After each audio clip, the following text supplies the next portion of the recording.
Who doesn't love a good SEO hack? And that's what we're talking about this week on Hard Facts. Hi, I'm Samantha Cunningham Zawilinski, and I am giving you even more SEO hacks for Pinterest this week on Hard Facts. If you haven't caught up in our series of Pinterest for Business, find the link here to see all of the other videos and even more SEO hacks for your business profile. But let's jump into some new tips and tricks. So tip number one is rename your images. How often do you upload all of your files from your phone or your computer and it's like image24.png? Well, that provides zero SEO value, and it also becomes your alt text if you don't use a WordPress plugin for your website where people can pin from. So it's actually two hacks in one here. One, rename the image. Doing so will allow you to have things like custom necklaces. So you get that additional SEO value by having it be the description. In addition to that, think about utilizing a WordPress plugin. Here's an example of one that you could utilize within your website infrastructure. Use a WordPress plugin like Social Warfare, and what this will allow you to do is pre-fill a description that when people pin from your website, it is now going to pre-fill. If you do not, it makes retitling those images even more important because what pre-fills is that alt text of the image. So tip number three is change the description another pinner has already used. And I know you're gonna tell me, that is a lot more work, I don't have time for it, but I encourage you to do so, especially if you're leveraging Pinterest as a top traffic source for your business and your product. Reason being, so many people just forget that a description has SEO value and has relevant importance to their page and their success on Pinterest. So you're gonna leverage this where other users don't. So Pinterest doesn't care who the original owner of that content is as much as they care about the quality of you as a pinner and the pin you're pinning.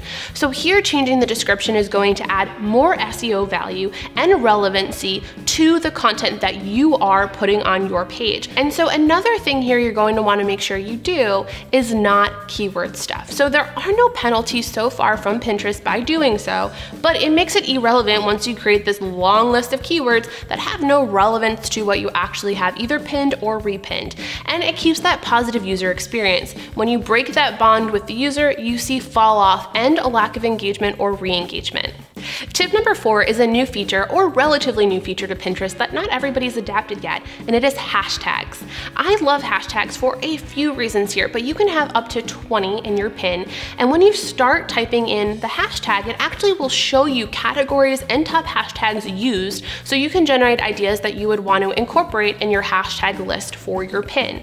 Now, another thing I love here as well is the Pinterest algorithm is based on the best pins, not the newest pins. The way the hashtag algorithm works for now is that it is based on the most recent pins. So that benefits you by utilizing hashtags instead of waiting for the algorithm to identify you as a great pinner or your pin as great content.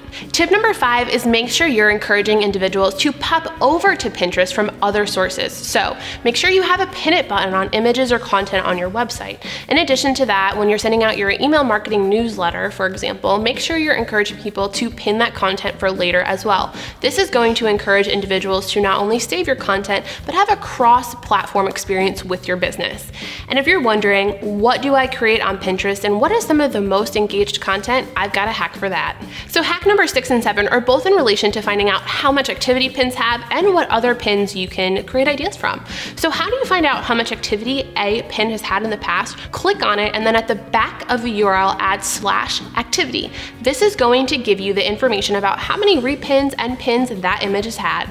And tip 7, or hack number 7, last but not least, is how do you gain some additional ideas from the most popular content on Pinterest? Well, one website I love is repin.net, and it is going to show you the most popular pins by category. But I actually encourage you just to stay within the platform as well. Do a search for the type of content you're looking to create, and what you'll see is much like the Google search bar, Pinterest starts to complete your sentences for you, showing you most popular searches in order, as well as relevance to what you have searched. And in addition to that, you'll see below the search board, once you pick that term that's important to you, there's other suggestions for categories, topics, or subsegments of what kind of content you can curate.